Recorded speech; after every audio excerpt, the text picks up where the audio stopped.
Hey guys, AEW had their second event this past weekend. It was Fyter Fest. So without any further ado, I'll top right into it and break it down match by match.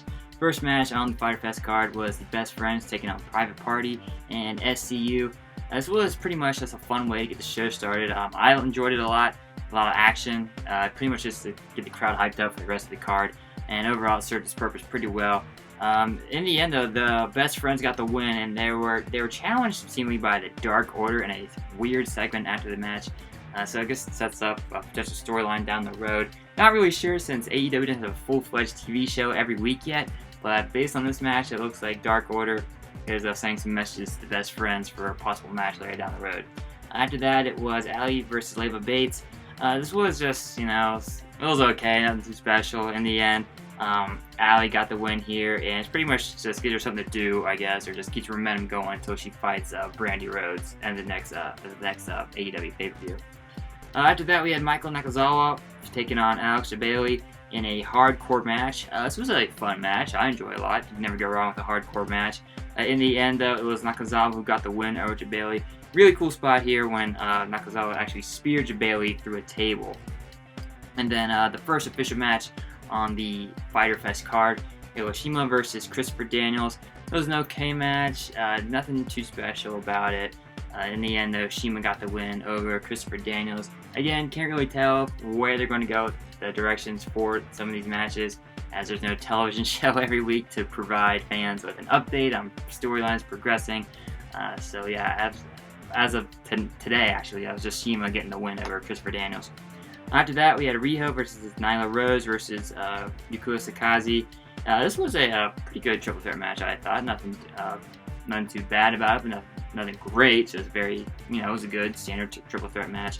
In the end, Riho got the win, and they have something of note that happened after Nyla Rose attacked Riho after the match, but Sakaze made the save here. So yeah, that was pretty much the only noteworthy thing to happen after this triple threat match. After that, we had Adam Hangman Page taking on MJF, Jungle Boy, and Jimmy Havoc in a fatal four-way match. This was a fun match. I enjoyed it a lot. And in the end, Adam Hangman Page got the win. AEW is doing a good job continuing to build up his momentum ahead of his World Championship match against Y2J in August. And it's also the win also allows him to continue his feud with MJF at the same time. They kind of had to going back and forth during this match. He had that segment at Double or Nothing at the last pay-per-view. So this just gives MJF a way to build up his status in AEW. Also gives Adam Hangman Page something to do until he can further build that World Championship storyline with Y2J. After that, we had Darby Allin versus Cody Rhodes. This was a pretty good match, I thought. The action was mainly just a way to, I guess, introduce Darby Allin to the AEW fans. And Darby Allin kind of took a beating. He had a really hard spot in this match. In the end, it was a draw. Kind of built up. Darby Allin's able to go toe-to-toe with Cody Rhodes. There's a weird moment where Cody actually put Darby Allin in a body bag that Allin brought up to the ring and hit him with a kick. But in the end, it was a draw due to time expiring. Crowds chanting like 5 more minutes. And it looked like we were going to get it, but then Shawn Spears, a.k.a. the former Ty Dillinger, came into the ring and just blasted Cody Rhodes over the head with a chair. And this was just a huge cranium-cracking chair shot. Busted Cody up. Apparently he needed staples after this segment. He was bleeding all over the place. It was a nasty chair shot. So Shawn Spears looks like he may be feuding with Cody Rhodes. Turn heel tonight. And the Perfect 10 sending a message to Cody Rhodes with a vicious chair shot to the skull. After that, we had what was probably the best match on the card.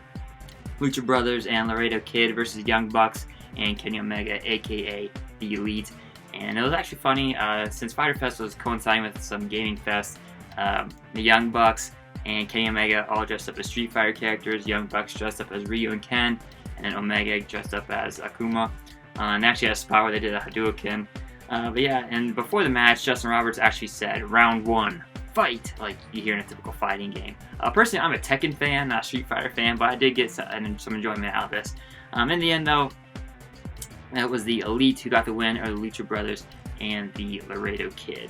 After that, we had the match I was looking forward to the most. Jon Moxley, the former Dean Ambrose, making his AEW in-ring debut tonight against Joey Janela. And this was a non-sanctioned match. This was just a violent, brutal, hardcore match. A lot of cool spots. They introduced a barbed wire steel chair.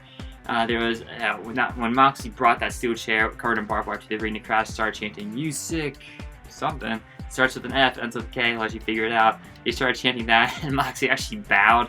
That made me laugh. After that, we had a barbed wire board. Moxley was slammed on the board, and then he had Janela. He had Moxley set up on some two tables outside the ring, put a ladder inside the ring, jumped off the ladder, dropped a massive elbow to Moxley through the tables on the outside of the ring. That was a really cool spot. He also had Moxley tossing Janela out of the ring through the barbed wire board outside. And then, of course, it wouldn't be like a typical hardcore non-sanctioned match without thumbtacks. And Moxley threw Janela on them and hit the Death Rider, aka Paradigm Shift, aka the Dirty Deeds, on Janela on the tacks to win. There was actually a cool spot after he did that. Moxley spit out some of the thumbtacks after he hit that move, so that was a really cool spot. And yeah, Moxley got the win. And after Moxley attacked Omega and Jericho at Double or Nothing, you knew this was going to end with Omega doing the same thing. So Omega comes charging toward the ring, attacks Moxley, pile drives him through a table, then jumps off the rope and stomps Moxley in between two tables. And then he also hit him with like an electric guitar, some drumsticks, a trash can. So this feud between Omega and Moxley is going to be very, very fun. They're continuing to build this up. I cannot wait to see the payoff match between these two. And yeah, that was Fyter Fest in a nutshell. Overall, it was not as good as Double or Nothing, but still very enjoyable. I liked it a lot, and as far as I'm concerned, AEW did another good job of putting on a show. And that's all I got. If you like this video, feel free to give a thumbs up, leave a comment, subscribe to the channel, check out my website, cincyfanzone.blogspot.com, and give me a follow on Twitter and Instagram. Both of those are at Cincy Fan Zone. Links to all that is in the description below. And as always, guys, thanks for watching.